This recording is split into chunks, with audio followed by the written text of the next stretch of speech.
Hi, I'm Kirsty Meakin from Nail Nails, and you are watching In Bed with Kirsty.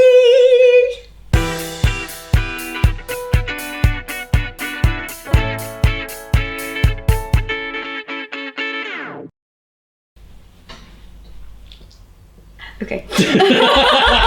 Just seeing how long you would do that for, to be honest, before I said anything. So this is our 4th episode of In Bed with Kirsty. What we do in these episodes are just ask me questions and I answer them as truthfully as I can. First question. Come on, Adam.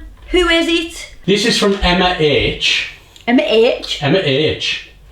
Hashtag In Bed with Kirsty. I'm learning how to do acrylics, but I seem to get acrylic stuck in my brush from when I next come to it. I try to clean it as much as I can. How can I try and prevent this, please? Emma, kiss. Oh, there's a kiss back to you, Emma. Right, let me tell you this. Everybody that starts learning to do nails with using acrylic has this same problem, so you're not on your own. What you need to do is every time you pick up a bead, make sure it releases from the brush cleanly, and then get your brush and wipe the brush, and then start to press the actual product. This is where it starts, because if you don't have a clean release from the brush, then you will have little bits of acrylic. It might be wet acrylic, but it'll still have the monomer and the polymer mixing together in the brush. So every time you pick another bead up, it'll stick to the brush even more. So after you've done the nails, you'll be thinking, God, I can't clean this brush. And then you think, oh, it looks all right. And then you come to it and you're like, oh, I've ruined the brush. It's rock hard. So make sure, practice picking up the bead and laying it down, checking it, check your brush. Is that clean? Is that clean?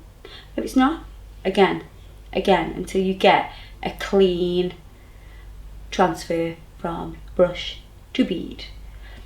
If you come to your brush and it is hard, or you've still got residue of the mixture in there, you can clean it out with brush cleaner. That's a little bit kinder than popping it into acetone. So some people do just leave it in acetone, and the acetone obviously will dissolve the acrylic, but what it will also do, it will strip the bristles of the brush, and they'll go quite brittle, and your brush will not be what it was before. So if you use brush cleaner and just leave that in soak for around 10 minutes, give it a good clean on paper towel, you should be good to go. Hope that helps you. Sorry, I know it was a bit long-winded, but Clean it should be. yeah. It always takes longer to clean than just to make a mess. Yeah, I know that. Life with children. This one's from Sophie Hester. Sophie Hester. She says, hashtag In Bed with Kirsty. Love all of your videos, absolutely amazing. I've got a question. Good, because this way you'll answer it. Yeah. If you could give me any advice, if you could give any advice to a student nail technician, what would it be and why? Wow. Okay, let me think about this now. So if somebody's a student and they're just starting out, what you need to do is not think to yourself, I am going to be absolutely amazing in a week's time. Or even when you finish your course, say you're on a 12-week course, don't think that you are going to be this amazing nail technician. I've been doing this job for 20 years. But what you need to do is every time you look at the nails, you need to, review them and evaluate them and debrief yourself on that nail and think, what can I do better next time? And keep that in mind, and then keep making it better and better and better all the time. And then you will get better. If you just did the same nails and didn't look at your problems and think how you can resolve them, you would never get any better. Also, another good thing is start with a good brush, good tools, and get loads of models. So your family, your friends, the neighbours, anybody. Your dog. I did nearly say pets then, but I thought that might be wrong. Practice hand, get a practice hand, keep practicing. I know it's time consuming, but that's the only way you're going to get better. So start with good products and practice, and don't be thinking, oh, I'm going to be like amazing after a week. It takes time. Okay, I hope that helps. I really do. And good luck. Okay, so we've got Sarah Lawrence. Sarah Lawrence is like a college, isn't it, in America? It's like an art college, yeah. Is it Sarah Lawrence? Sarah Lawrence, I'm sure. It was in the film 10 Things I Hate About You. She was going to Sarah Lawrence. See, I know my shiz. How do you decide to use Mega Gloss or when to use top and base? I would use Mega Gloss if I was putting it over acrylic. If I was putting it over acrylic with paint on, like when I say paint, I mean acrylic paints, acrylic nail art paints. I would also put it over hard gel. I would not use Mega Gloss on a natural nail. Say you've got somebody that come in and they wanted Urban Graffiti gel polish on their natural nail, and you could not put Mega Gloss onto the top of that to seal it because it would just crack. It hasn't got the flex that top and base has. Top and base is a soft gel, it's flexible. So a natural nail will be flexible. So think to yourself, if you're putting it over something that is flexible, top and base. If you're putting it over something that is rigid and hard, that's when you're going to use Mega Gloss. You can use Mega Gloss over Urban Graffiti gel polish if it's on top of a hard surface. So if it's on top of acrylic or a hard gel, but you can also use top and base. So maybe sometimes I'll use top and base because I want to use the sticky layer for art, for an art reason, because I want to put glitter into it or pigment or something like that. So those are the reasons really. I hope that helped. Yeah. Worked for me. You know all about it now, Adam. Oh, I'll tell you what, Adam's going to be a top nail artist by the end of this year, I tell you. Holly Tia Dixon asks, what is the difference between infills and a rebalance? Oh, say your name again. Holly Tia Dixon. I just thought I might have known the person then. Some people think they're the same thing, which sometimes I suppose it could be, depending what nail that the person has on. A rebalance is rebalancing the structure of the nail. So you are putting the apex back into place. Yeah. Some people call infills when they infill the smile line as well. So some people electric file out the smile line and move the smile line further back onto the nail because obviously it's grown forward.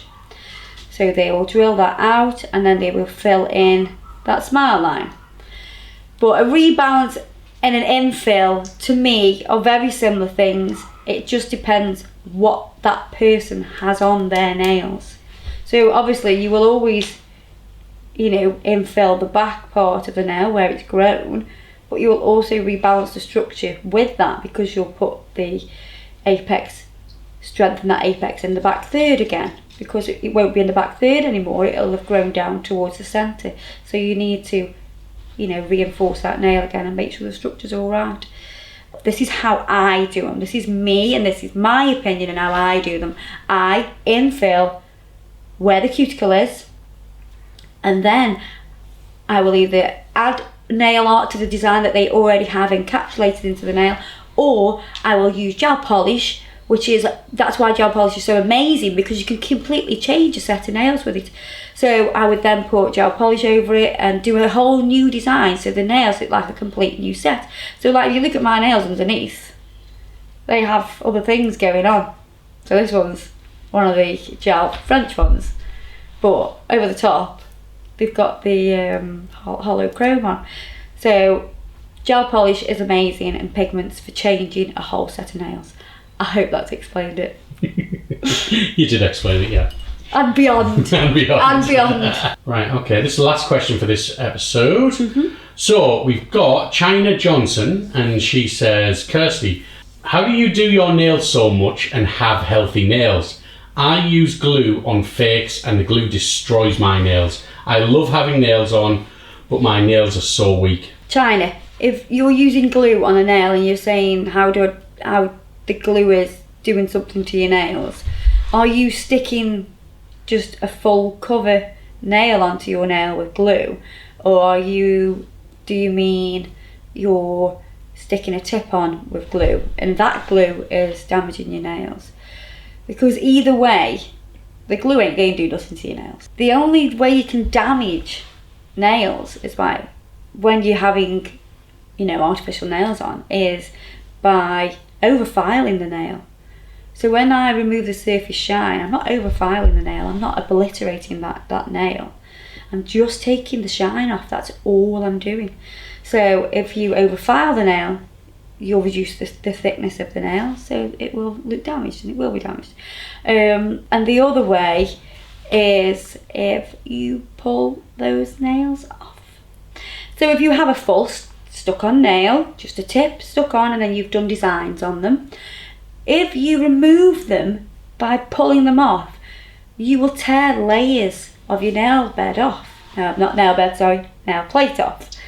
So also with acrylic, if you pull them off, or gel, if you pull them off, even gel polish, if you pull it off, you will take layers of your natural nail away, which will damage your nail. If you've got nails on and you want them off, soak them off. If you don't know how to do that, check this video here. And the girl's nails in this video, she has nails on continually and has done for 13 years. She's been coming to me for that long. So check out her nails and you can see that they are beautiful. So hopefully that'll help you. I hope so anyway. Fingers crossed. So that's the end of our episode 4. But don't go anywhere, because you know what time it is. It's giveaway time. We don't give away nail stuff. We're going to give away nail stuff. So up until now, we have given away products. Things are about to change because we're going to give away me. You're going to get 2 hours tuition with me privately. So what I'm going to do, I'm going to have a discussion with you. We're going to figure out what you want to learn. I will then send you a hand-picked kit which you will learn, you will use while I teach you. And we're going to do this online, so we're going to do it via FaceTime or Skype, and I will sit there with you and talk through how to do whatever it is that you want to learn. So you will get 2 hours of my time plus products as well.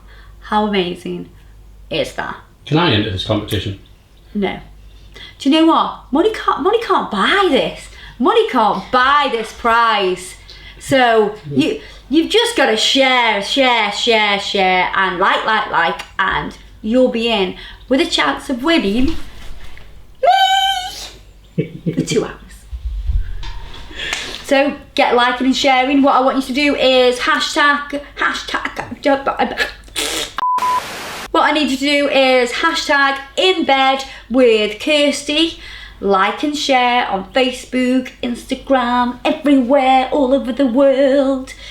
And you'll be in for a chance of winning me. Can you believe it? And you know what? This was my idea as well. Do you like it? Okay, I will see you next time. I might even see you in person next time. Keep liking and sharing. Bye!